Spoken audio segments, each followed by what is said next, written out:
Le Premier ministre Django Sissoko était en Mauritanie.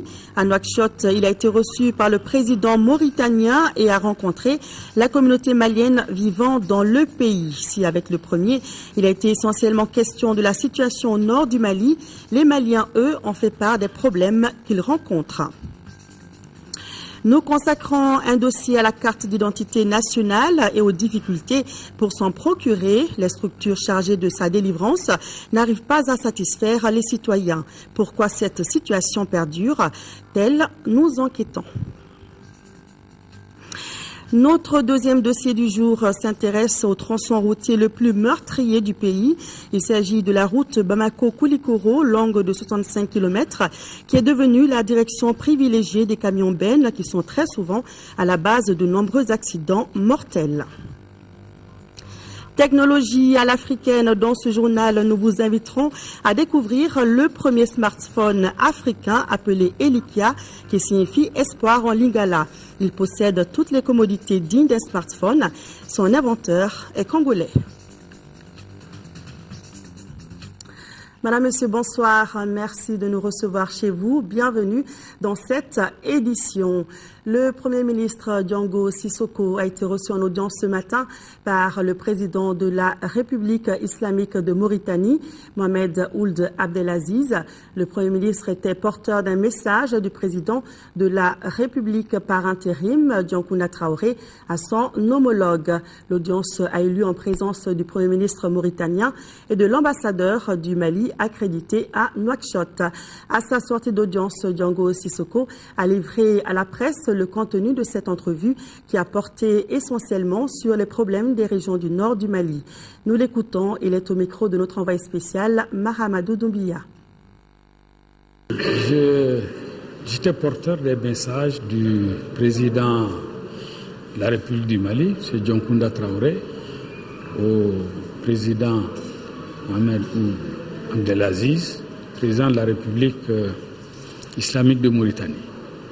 Vous savez que la Mauritanie est un pays avec lequel nous partageons une des plus longues frontières.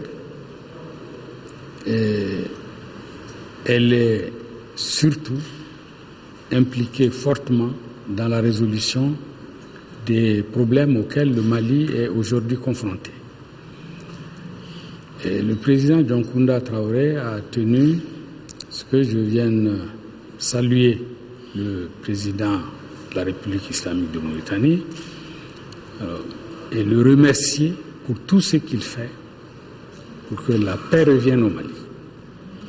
Et lui souhaiter également qu'il s'implique davantage dans la résolution du problème du Nord. Et j'ai constaté que le président a une vision très claire, une vision, je dirais, lumineuse des problèmes du Mali dans cette zone. Il est très bien informé, il a d'excellentes intentions pour nous aider à sortir rapidement de ces difficultés. Le Premier ministre Django Sissoko a également, au cours de son séjour à Nouakchott, rencontré une délégation de la communauté malienne vivant en Mauritanie. Au menu des échanges, il a été notamment question des problèmes que vivent nos compatriotes dans les 3 régions occupées dans le nord du Mali et des tracasseries administratives qu'ils rencontrent souvent même en territoire malien dès leur retour au Bercail. Reportage de nos envoyés spéciaux Mahamadou Doumbia et Aruna Diarra. Dès son arrivée à Nouakchott, le Premier ministre Django Sissoko a rencontré les représentants de la communauté malienne vivant en Mauritanie. L'objectif de cette réunion était de recueillir leurs préoccupations marquées par la situation qui prévaut dans les régions du nord du Mali qui souffrent de l'isolement et de l'imposition de la charia. Pour la première fois qu'on a vu un Premier ministre qui est venu, il veut voir son peuple, il veut voir ses compatriotes. Il veut discuter le problème de notre pays, que les Maliens se trouvent entre eux. Il n'y a pas de problème partout. L'islam ne nous ferait pas. Mais l'islam a une condition. Dieu, s'il veut nous transformer tous musulmans, personne ne va pas être autre. Mais Dieu veut qu'on vienne volontaire à lui. Qu'on fait nos devoirs volontairement. Ce n'est pas que vous m'imposez ou je vous impose. Dieu n'a pas demandé ça dans le Coran. Les hadiths du prophète n'ont pas dit ça. Donc on va, Inch'Allah, se retrouver au Mali. On va se retrouver, nous, Maliens du Nord, on va parler entre nous. On trouvera une solution. Je souhaite vraiment, de tout mon cœur, que la paix vienne dans notre pays, que l'entente vienne dans notre pays, que l'équité vienne dans notre pays. Les Noirs, les Blancs, les jaunes, les longs, les courts, nous sommes tous des enfants d'un seul père, une seule mère, le Mali. Rien ne nous sépare. Rien ne va pas nous séparer. Le Mali est uni et indivisible. Pour certains de nos compatriotes, un dialogue entre Maliens sans intermédiaire permettra de ramener à la raison nos compatriotes égarés qui sont certainement sous influence extérieure. Nous sommes fiers d'avoir les mêmes idées que nos plus hautes autorités. Ceux qui doivent négocier, la grande commission de négociation doit être inclusive. Il faut que ça soit Peul, Soreille, Tamashek, Arabe. Nos compatriotes n'ont pas manqué de souligner les tracasseries qu'ils subissent souvent à leur retour à l'intérieur de notre pays, les difficultés pour s'approprier la carte de séjour ou le permis de travail. L'appel, je le lance à l'endroit des politiques, comme je l'ai dit dans la salle. Je lance cet appel à l'endroit des forces armées.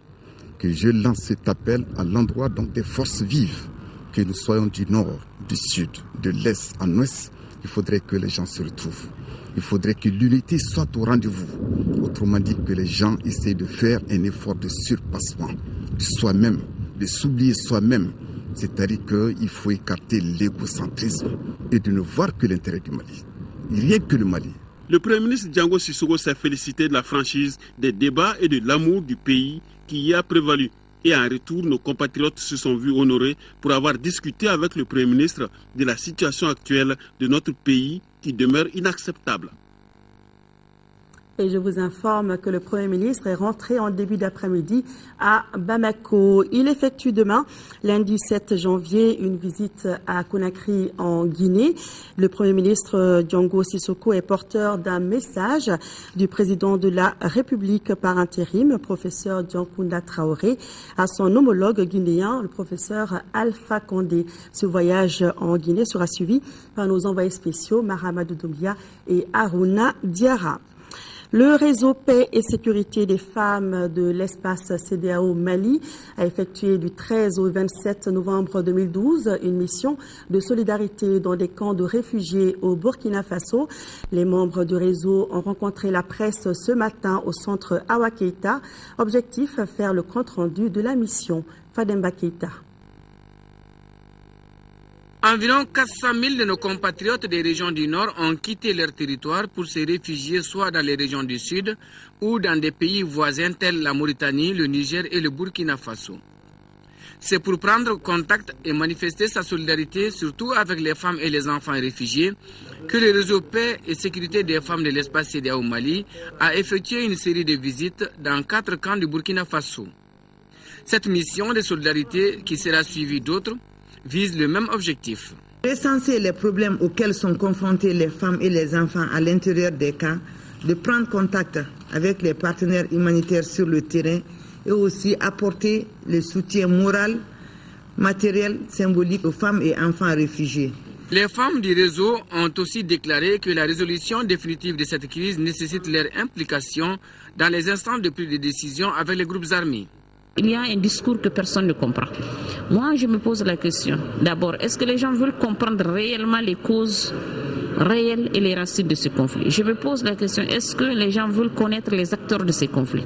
Et pour connaître les acteurs de ces conflits, agir sur les racines de ces conflits, il faut passer impérativement par les femmes. Le réseau Paix et Sécurité des femmes de l'espace CEDEAO section Mali a été mis en place en décembre 2011. Avec l'appui des partenaires, il a déjà réalisé plusieurs activités dans le cadre de la promotion des droits des femmes. Ces activités sont entre autres la formation de près de 80 femmes médiatrices et négociatrices au niveau national et communautaire, l'organisation des débats radiophoniques pour informer et sensibiliser la population sur la situation que vivent les femmes en cette période de crise. En 5e région, l'ONG internationale Islamic Youth League n'entend pas rester en marge dans la prise en charge des déplacés des régions du Nord vivant dans la région de Mopti. Une délégation de l'ONG vient d'effectuer une visite sur le site des déplacés à Sévaré pour s'enquérir des conditions de vie des déplacés. Reportage de Moustapha Doumbia. C'est pour s'imprégner des conditions de vie des déplacés du Nord que l'ONG International Islamic Youth League a effectué cette visite en 5e région. Accompagnée des autorités régionales, la délégation s'est rendue sur les sites d'accueil et d'hébergement des déplacés à Sévaré. Échanges avec familles et visites guidées du site ont été les principales activités. Chaque fois que nous avons un partenaire, c'est une épine de moins que nous avons du pied de ces déplacés et de la souffrance de ces déplacés, mais fondamentalement être avec nous pour identifier les besoins réels de ces personnes déplacées et agir ensuite. Je crois que ça a été le plus important en termes d'impression que j'ai. Et je pense que très sincèrement et très rapidement, disons, ils vont pouvoir, n'est-ce pas, mobiliser des ressources pour répondre aux besoins pressants au niveau de ces sites-là, mais aussi sur l'ensemble des déplacés qui se trouvent en région de Mopti. En marge de la visite, l'ONG International Islamic Youth League a procédé à la distribution de 5 tonnes de riz à des personnes déplacées. Notons que la dite ONG existe au Mali depuis quelques mois et est basée à Bamako. Revenons à Bamako pour parler de la fin hier de la réunion du comité directeur de l'AMUPI, Association malienne pour l'unité et le progrès de l'islam. Cette rencontre avait pour principal objet la prolongation du mandat de l'ancien bureau afin de renouveler les instances à la base. Le compte-rendu des travaux, c'est avec Mamourou Sidibi. Cette rencontre a été l'occasion pour les membres de l'association d'échanger sur le parcours du bureau AMUPI, ses forces et faiblesses. De sa création en 1980 à nos jours, le bureau a mené plusieurs activités parmi lesquelles la construction d'une mosquée, d'un siège et d'un centre de santé. Ces faiblesses ont été recensées et retenues sous forme de recommandations.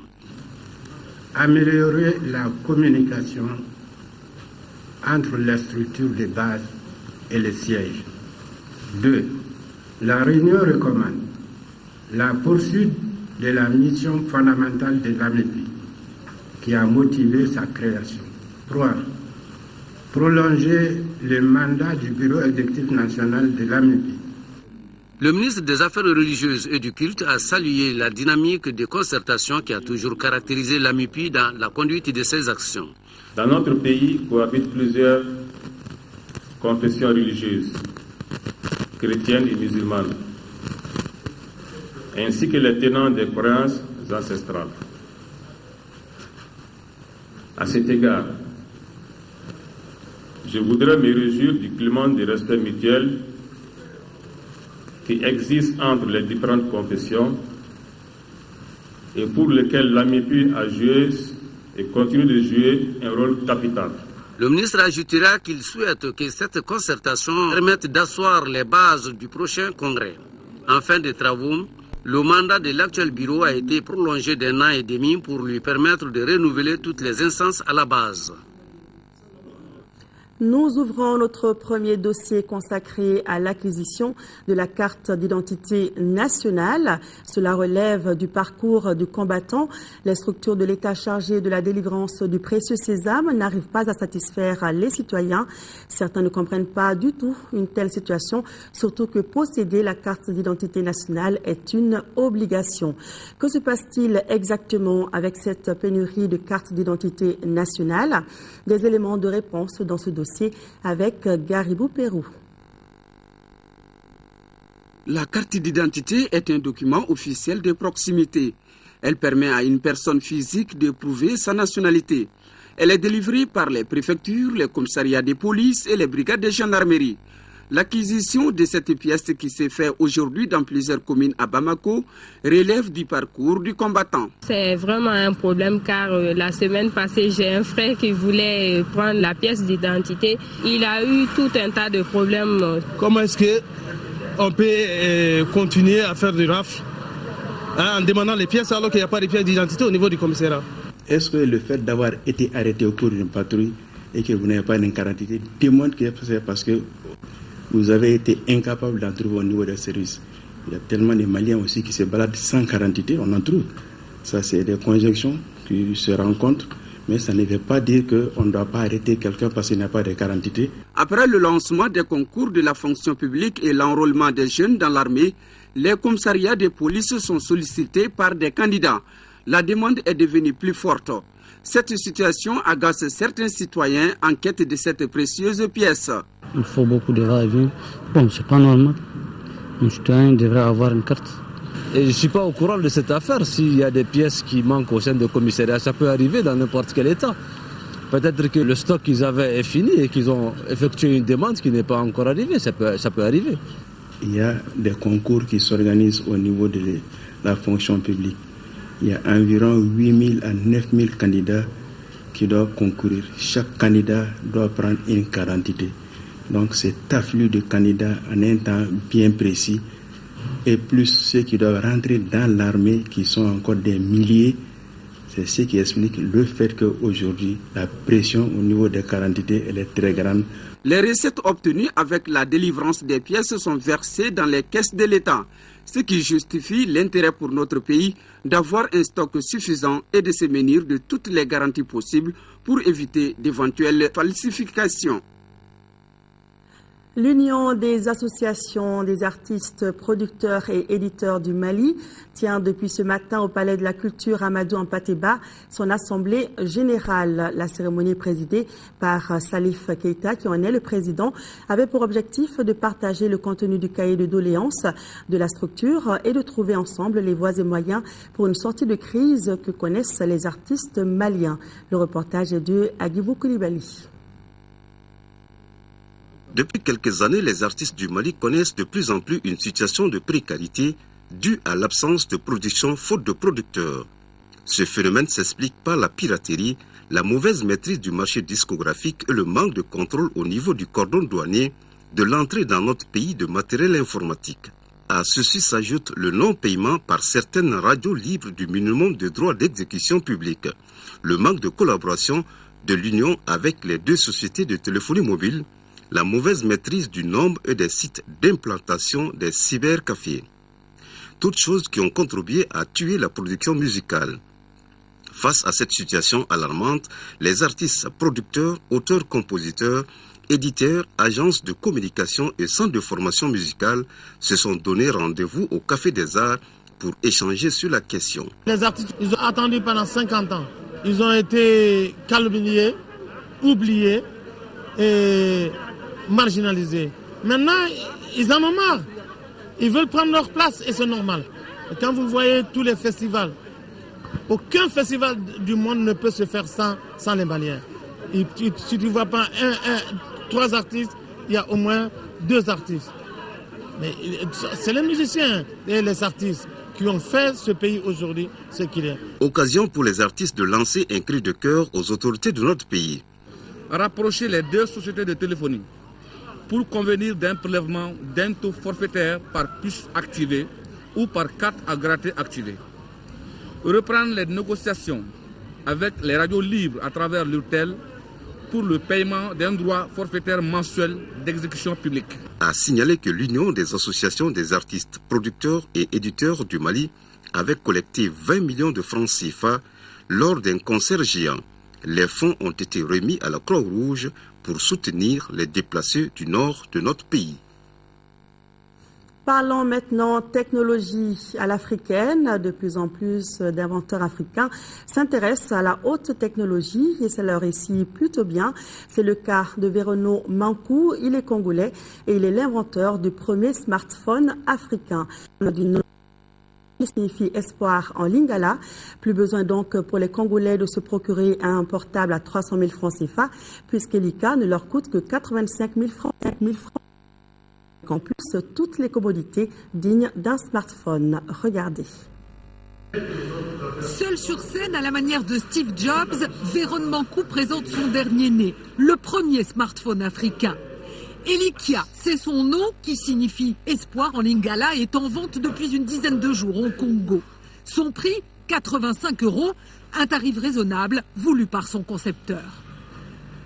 Et avec Elikia, l'espoir, c'est de donner au plus grand nombre de personnes accès à cette technologie. Voilà pourquoi on appelle ça espoir. Parce que pour nous, nous pensons que c'est le produit qu'il faut pour l'Afrique. Conçu en Afrique, fabriqué en Chine, ce smartphone sous Android accepte de nombreuses applications. Écran tactile, appareil photo 5 mégapixels, GPS, Wi-Fi, Bluetooth, en noir, en blanc, rose, il a tout pour séduire les consommateurs chez qui il fait vibrer la fibre patriotique. Nous avons beaucoup de raisons de croire en notre fierté africaine. L'adhésion est massive, les clients demandent et en redemandent. Les applications sont tout à fait comparables à tout ce qui se fait comme tactile dans le monde. Par rapport à d'autres smartphones qui sont vendus très très cher à 300 000 francs CFA, mais là il est vendu à 85 000, je trouve que le prix est très très abordable et pour un produit de si bonne qualité. À 27 ans, ce jeune ingénieur surnommé le Steve Jobs africain n'en est pas à son premier coup. Avec sa société VMK, il a déjà mis au point une tablette 100% africaine et compte bien exporter ses produits aux 4 coins du monde. Nous restons dans le monde du téléphone portable. Si vous êtes éleveur et que vous connaissez des difficultés dans votre métier, peut-être pourrez-vous changer de métier en vendant par exemple des téléphones portables. En tout cas, c'est ce qu'ont fait Guinego, Umaru, Bouba et Sango. Ils sont éleveurs Peul du Niger et ils se sont reconvertis dans la vente du portable. Et il semblerait que chacun y trouve son compte. Guinego, Umaru, Bouba et Sambo sont des éleveurs Peul.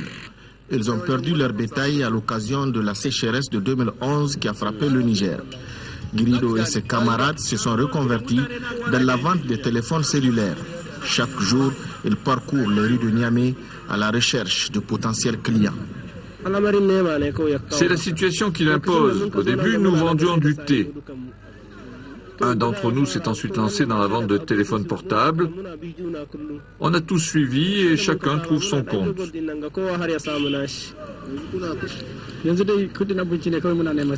Nous cherchons à manger. Il n'y a pas assez de bénéfices, mais nous arrivons à économiser un peu. Nous mangeons et envoyons un peu d'argent à la famille. Les téléphones cellulaires, ces revendeurs ambulants les prennent chez des grossistes. Sur chaque téléphone vendu, le propriétaire leur rétrocède une partie. Et la collaboration est plutôt bonne. Ils viennent choisir les portables en gros, ensuite ils vont les revendre en ville. Une fois vendus, ils prennent le bénéfice et nous ramènent l'argent correspondant au prix que nous avons fixé. Nous n'avons aucun problème avec eux, ils sont sérieux. Guinego, Umaru, Bouba et Sambo ne comptent pas en faire une activité définitive. Ils espèrent reconstituer leur cheptel avec les économies de la vente des téléphones cellulaires. Bonne chance aux 4. Place à présent à l'essentiel de l'actualité sur le continent. Exploit chirurgical avec la première greffe de la main au Maroc. En Côte d'Ivoire, les premiers résultats de l'enquête sur la bousculade meurtrière du 31 décembre sont connus. Et tout de suite, le Soudan et le Soudan du Sud élaborent un calendrier pour appliquer les accords. Un signe de sortie de crise pour les deux Soudans. Omar el-Béchir et Salva Kiir sont parvenus à un accord samedi à Addis Abeba. Le président soudanais et le président sud-soudanais s'engagent à fixer un calendrier pour appliquer des accords au point mort depuis septembre. Ils portent essentiellement sur le partage des ressources pétrolières. Les deux pays sont économiquement exsangues depuis que Juba a interrompu il y a 1 an sa production de pétrole. Une production qui dépend des oléoducs de son voisin pour l'exportation. Premiers éléments dans l'enquête sur la bousculade d'Abidjan qui a fait 63 morts et une 50aine de blessés. Le procureur de la République est intervenu à la télévision ivoirienne samedi soir. Il a énuméré les causes du drame de la Saint-Sylvestre. 1. Le rétrécissement de la voie due à une clôture en tôle sur les lieux du drame. 2. La présence de troncs d'arbres sur le trottoir. 3. L'absence d'éclairage sur les lieux du drame. 4. L'insuffisance des forces de l'ordre sur les lieux du drame. 31 personnes ont été auditionnées. Le procureur a précisé que le parquet engagerait des poursuites pénales contre les présumés coupables, sans donner plus de précisions. Prouesse médicale dans un hôpital de Rabat. Ce Marocain a eu la main coupée et elle a pu lui être greffée. C'est la première fois qu'une telle opération est réalisée sur le continent africain. L'homme a été attaqué dans son magasin par plusieurs personnes qui s'en prenaient à son frère. L'un des agresseurs lui a tranché la main à l'aide d'un couteau. 7 heures d'opération, 3 équipes médicales qui se relaient. Et voici le résultat. Et oui. Direction la France pour découvrir la collection d'art africain offerte par un collectionneur belge au musée de La Rochelle. Masques africains, bijoux asiatiques viennent enrichir la collection du musée que je vous invite à découvrir. Le patrimoine ethnographique du Muséum d'histoire naturelle de La Rochelle vient de s'enrichir d'une collection exceptionnelle. Un collectionneur belge vient en effet de faire don de centaines d'objets remarquables provenant des 5 continents. Une collection qui était convoitée par de nombreux musées, mais qui ne sont pas parvenus à concurrencer La Rochelle, à qui cet ancien rapporteur de la Commission européenne a gardé sa confiance pour des merveilles avec lesquelles il vivait jusqu'alors. Une collection, c'est comme une plage. Vous avez la mer qui apporte des grains de sable, puis la mer passe et en enlève une partie, les déplace, les met ailleurs. Et finalement, il en sort quelque chose qui n'était pas prévu au départ, et qui est le résultat du hasard de la vie. Ces masques africains, ces bijoux asiatiques, ces armes primitives de tribus océaniennes sont mises en valeur par une très belle exposition qui fait de la salle événementielle du muséum une sorte de caverne qu'Ali Baba lui-même n'aurait osé imaginer. Non seulement elle vient compléter les collections africaines et ethnographiques que vous connaissez, qui sont au 2e ou 3e niveau, mais en plus elle vient les enrichir. Chose exceptionnelle, ces masques sont habillés. Vous savez que la plupart du temps, les masques sont vus seuls, alors que là, les masques sont habillés avec la tenue que son porteur avait au moment où il portait ce masque. Retour à l'actualité nationale pour ouvrir notre deuxième dossier. Le tronçon routier Bamako-Koulikoro, long de 65 km, est plus meurtrier que la route Bamako-Ségou, longue de 230 km. Avec l'urbanisation sauvage de la capitale, Koulikoro est devenue la direction privilégiée des extracteurs et autres transporteurs de gravier et de sable. L'évacuation des matériaux par camion-benne se fait quotidiennement à un rythme soutenu sur une voie aussi étroite que crevassée, ce qui est la cause donc d'accidents souvent mortels. Comment remédier à cette situation? Suivant Agibou Koulibaly. Avec l'urbanisation de la ville de Bamako, située à environ 60 km de Koulikoro, le transport du sable et du gravier sur l'axe Bamako-Koulikoro s'intensifie et se fait par les camions-bennes. Plus les chauffeurs font de voyages, plus leurs recettes augmentent. D'où une rotation effrénée qui n'est pas sans conséquence sur la vie des usagers de la route. Si tu rencontres le camion, tu as la chair de poule. Vu sa vitesse, tu es obligé d'aller doucement. Tellement que nous avons peur de Ben, nous préférons avoir 2 routes différentes. Les motocyclistes ne cèdent pas les passages aux camions bennes. Les chauffeurs de la benne sont obligés soit de s'arrêter ou de faire descendre les véhicules de la route. Si cela trouve que le camion est chargé à un certain niveau, ça peut lui causer des dégâts. Quelle lecture les autorités communales et régionales font-elles du trafic des camions bennes sur l'axe Bamako-Koulikoro?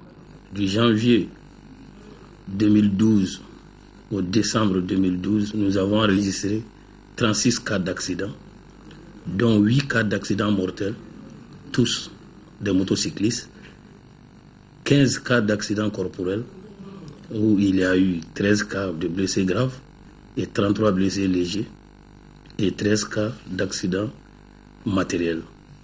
Constamment, ils ont circulé en excès de vitesse. Les visites techniques ne sont pas à jour. Les gens conduisent dans des véhicules sans phare ou en phare unique.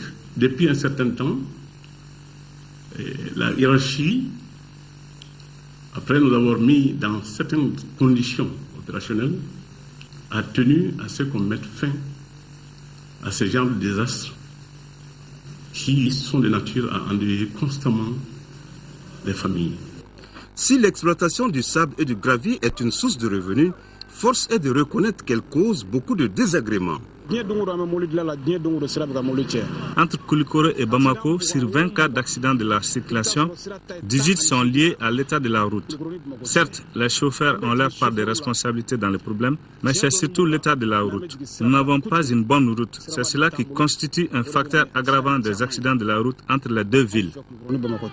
Parlant des accidents de la route, certes, les dernières statistiques nous montrent aisément que les bennes non seulement rentrent dans le tissu économique qui sont très importants pour la population, mais aussi causent d'énormes problèmes en termes de vie humaine. Ce qui est d'ailleurs plus fréquent, on voit même les conducteurs de bennes qui n'ont même pas de permis. Quand ils font les accidents, la plupart du temps, ils laissent les véhicules et puis ils s'en vont. Donc, en un mot, je veux dire que même si la réglementation est faite correctement, il faut que le contrôle soit rigoureux au niveau de l'application pour que, en tout cas, on puisse avoir beaucoup moins de désagréments au niveau des bennes. Face à cette situation alarmante, quelles sont les dispositions prises par les autorités régionales? Pour ce qui concerne Koulikoro, il y a eu une décision en 1999 que le gouverneur avait prise par rapport à la circulation des bennes, notamment en faisant en sorte que les bennes circulent, bien sûr, cela en relation avec les transporteurs même, que les bennes ne circulent pas entre 20h et minuit. Parce que c'est le moment où les autres trafics sont denses. Koulikoro étant de plus en plus une ville dortoir par rapport à Bamako, dans les deux sens, les gens y vont et y viennent.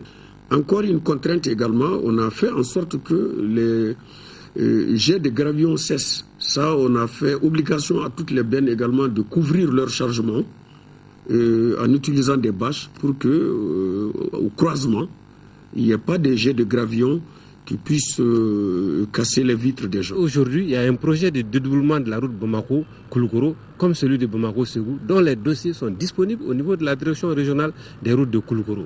N'eût été, c'est-à-dire les événements de mars, les dossiers seraient avancés et certainement la mise en œuvre allait commencer peut-être en 2013.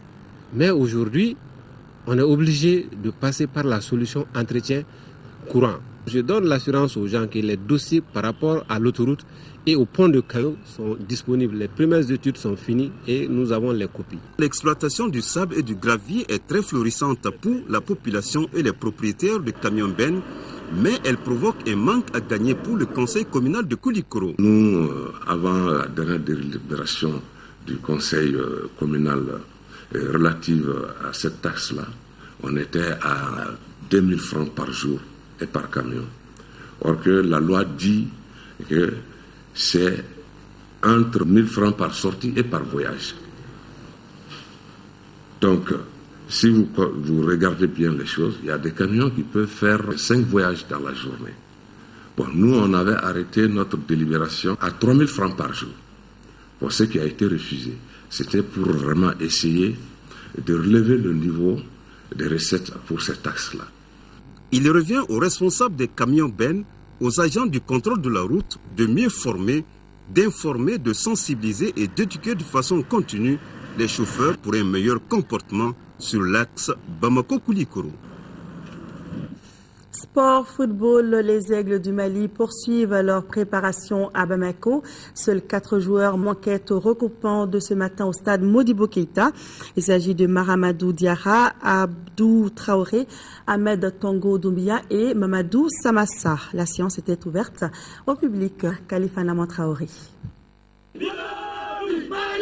Les Aigles du Mali foulent enfin la pelouse du stade Modibo Keïta, une première depuis plus d'une dizaine d'années.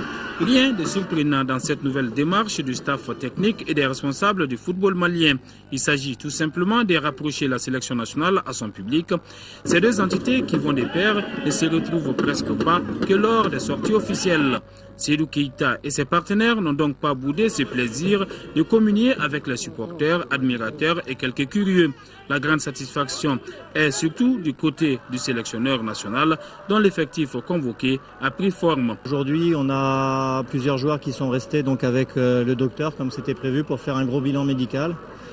Djila Diarra, Mamadou Samassa, Mustapha Yatabare, Abdou Traoré, ainsi que Tongo Doumbia, afin de faire un bilan médical ce matin. On se décidera certainement, bien évidemment, dans les 24 heures pour composer le groupe de 23. Pour le reste, l'ambiance est bonne. On a travaillé déjà une première séance hier après-midi et une deuxième séance aujourd'hui devant notre public. Ça fait plaisir en tout cas. Oui, tout le monde est là. Après, il va falloir faire des choix à la fois par rapport à l'état de santé des uns et des autres.